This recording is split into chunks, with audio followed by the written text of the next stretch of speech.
what's up? Welcome back dito sa ating channel dito sa Mobs TV. Alright, so tayo nagbabalik muli ka mga kababayan at ito po muli ang inyong Kuya Mobs, no? At ngayon pag-uusapan natin, no, itong naging matagumpay mga kababayan na pagsasagawa ng missile testing, no, gamit po yung mga bagong missile system. Mga kababayan, grabe ha.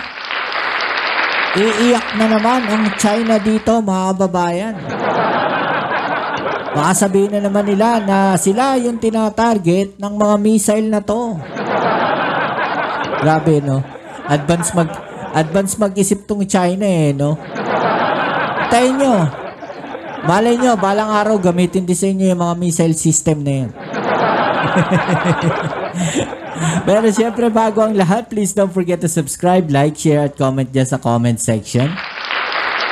Shoutout ulit tayo sa mga bago nating subscribers. Maraming salamat po sa inyo doon sa mga patuloy na nakasuporta dyan, sa palaging nandiyan dyan. Maraming salamat sa inyo, no? At syempre, wag na natin patagalin to and please don't forget to like po ang ating video ngayon at pa-click na rin ang notification bell, yung pong bell icon dyan sa ibaba. At paki-click po yung all para lagi kayo notify sa mga latest video uploads natin.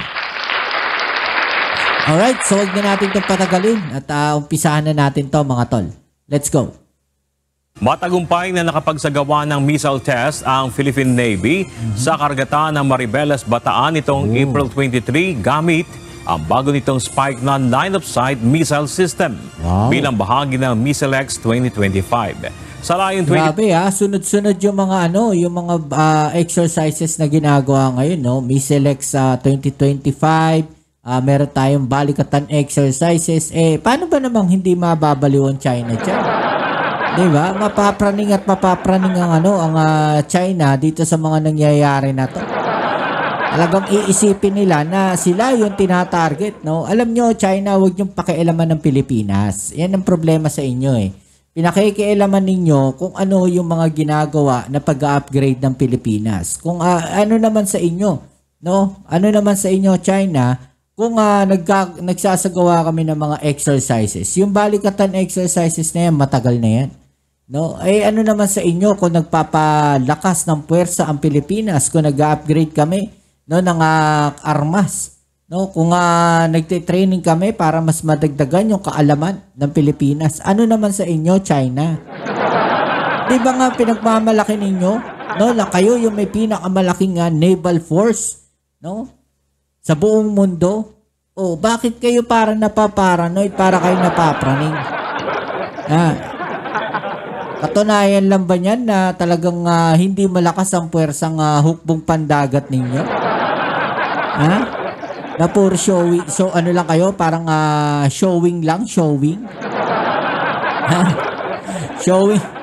Showing lang ata itong China, mga tol Hindi naman ata totoo yung kanilang mga armas, no? Baka mamaya, ano lang yan, yung mga barko nila na yan, no?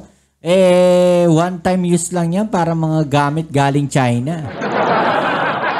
Diba? Tuloy natin to. 24 kilometers, direct ang tinamaan ng Spike and Loss missile mula sa BRP Albert Mahini ang target. Dalawang uri ng missile ang pinaputok ng barko. Ito ang fragmentation missile at penetration blast fragmentation missile at parehong tumama ng eksakto sa target. Nagkaroon din ng swarm exercise kasama ang BRP Tomas Campo kung saan ipinakita ng mga sundalo ang galing sa pagbaril ng malapitan at maayos na koordinasyon gamit ang 30mm Typhoon gun at dalawang .50 caliber mini Typhoon machine gun. Sabi ng Philippine Navy, nagpapakita ito ng lakas at kahandaan ng mga sundalo sa tunay na labanan. Grabe yan mga kababayan, no? Maganda po yan, no? Kasi nadadagdagan yung kaalaman ng ating sandatahang lakas. No, at natututo tayo sa mga bagong armas sa buong mundo. No, yung mga bagong missile system na yan, natututunan natin paano natin gamitin. Yung maganda kasi diyan mga kababayan, no? Pagdating ng digmaan, hindi tayo nangangarag. No, hindi yun nangangapa tayo. Kunyari, no? Hindi naman sa inano natin, no? Just in case, kagaya kasi na nangyari sa Ukraine at sa Russia. 'Di ba? Sa isang kisap mata lang, no, meron ng gera na nangyari sa kanila.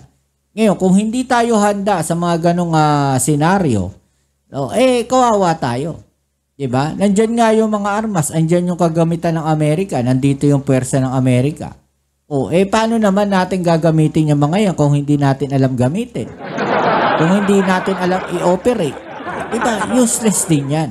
Diba? So, mas maganda talaga yung natututo tayo, yung sandatahang lakas kung paano natin gamitin yung mga armas na yan. Diba? So, kagaya neto, US at Philippine Navy pinamalas ang kasanayan sa multilateral maritime exercise sa West Philippine Sea, mga kababayan. Diba? So, maganda yung natututo tayo sa paggamit ng iba't ibang armas. So, panoorin natin tong video na to, mga kababayan, yung balita na to mula sa UNTV. Grabe yung mga armas. So, ang sunod-sunod na putok ng mga baril sa dagat mula sa 4 na barko ng Philippine at US Navy sa bahagi ng West Philippine Sea sa Zambales kahapon.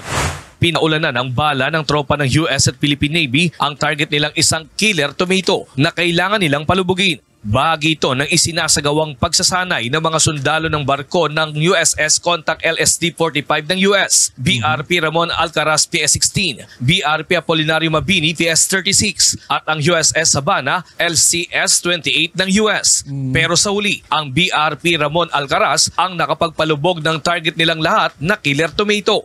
Diba? So maganda yung ganon. Natututo tayo paano gamitin yung mga armas na yan. Nakakapag-training tayo ng ganyan. Actually, mga kababayan, hindi lang dapat sa mga ganitong exercises na nagsasana yung ating hukbong sandatan. Especially itong Philippine Navy at Philippine Coast Guard. Alam nyo kung bakit? Bakit ko nabanggit specific tong dalawang to? Kasi yan yung yan yung magiging frontline natin. No, yung Philippine Navy at saka yung Philippine Coast Guard natin. Bukod sa dalawang yan, mga kababayan, yung Philippine Air Force. Dapat tayo mismo nagsasagawa tayo sa Pilipinas ng sarili nating exercises o nagtitrain tayo na tayo mismo, no, yung hukbong sandatahan natin, yung hukbong lakas ng Pilipinas. 'Di ba? Gumagawa tayo ng sarili nating taktika kasi para paano kung wala yung mga kaalyadong bansa natin. 'Di ba? Mas maganda yung may sarili tayong strategy, mas maganda yung may sarili tayong diskarte. Kesa yung sinasabi nga ng mga nasa kabilang parlor, asa lang tayo sa mga kaalyadong bansa natin. Di ipakita natin sa kanila na kaya natin gumawa ng sarili nating strategy, yung mga sarili nating maneuver.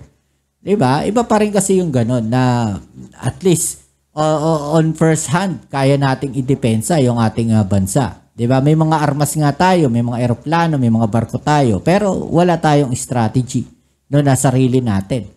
Diba? Hindi tayo, kumbaga, nasanay tayo na meron tayong kaalyadong bansa na natutulong, susuporta sa atin. What if kung wala nga sila? Diba? Mas maganda yung handa tayo, no? O prepare tayo in any case scenario na po pwedeng mangyari. Diba? Sakay pa rin tayo ngayon ng BRP Ramon Alcaraz at pangalawang araw na ng isinasagawang multilateral maritime exercise. Ang nakikita nyo sa aking likuran ay ang 50 caliber na armas na ginamit sa pagsasanay ng tropa ng Philippine Navy. Ayon kay Commander Johans Cruzada, commanding officer ng BRP Ramon Alcaraz PS-16, mahalaga ang kaalaman sa pagsasanay sa hanay ng hukbong dagat ng Pilipinas. Tama. Para ma-enhance ang capability o ang kakayaan nila lalo na sa paghawak at paggamit ng mga armas. Paraan din ito para maproteksyonan ang sarili at tauhan sa mga barko. Gayun din ang mapalakas ang interoperability o ugnayan at koordinasyon ng Pilipinas at US. Na-enhance o napapractice kung paano tayo makipag-communicate, makipag-sama-samang mag-maneuver para po ma-improve yung ating kakayahan, particularly sa Philippine Navy. Samantala, sa isinagawang pagsasanay ng dalawang magkaalyadong bansa, wala namang nasugatan o nasaktan sa tropa ng US at Philippine Navy at sa mga mangingisda sa lugar. Magpapatuloy naman ang multilateral maritime exercise ng US at Philippine Navy hanggang sa Lunes, April 28. Maganda Nestor Torres. Yan, maganda yan mga kababayan, no, na magpatuloy, yung mga ganyang exercises, yung mga drills na yan. Diba? Kailangan natin yan, lalong-lalo na ngayon, no, na itong China, no, talaga namang napakainit, no, at talagang binabantayan yung balikatan exercises, mga kababayan. ginagawa ng China dyan, kumukuha ng information yan mga babayan, no? Baga, nagaanap sila ng pwede nilang i-counter dyan. At nagpe-prepare din ng China, no, sa mga ganyang senaryo, di ba? Kasi siguro may plano talagang manakop tong China, mga babayan. Balang araw, yung China, mga babayan, na magsisimula ng isang malaking digmaan. Maniwala kayo. Sa kanila magsisimula yan. Dahil sa kanila, dahil sa kalokohan, sa katarantaduhan, mga pinaggagawa ng China niya. Sa kanila magsisimula yan. Maniwala kayo sa akin. Alright, so yan. Ano masasabi ninyo sa mga balita na to? I-comment sa ibabaan yung mga opinion at ating yung pag-usapan. Alright? Yan kita-kits tayo sa ating next video upload. Dito muli ang inyong Kuya Mobs dito sa Mobs TV. Maraming salamat sa lahat ng mga patuloy na nakasuporta dyan. Shoutout sa inyo, sa mga bago natin subscribers. Shoutout sa inyo, sa mga palagi nandiyan dyan, sa mga nanonood ng ating video, sa mga nagko-komento dyan sa ibaba. Maraming salamat sa inyo. Alright? Peace. I'm out.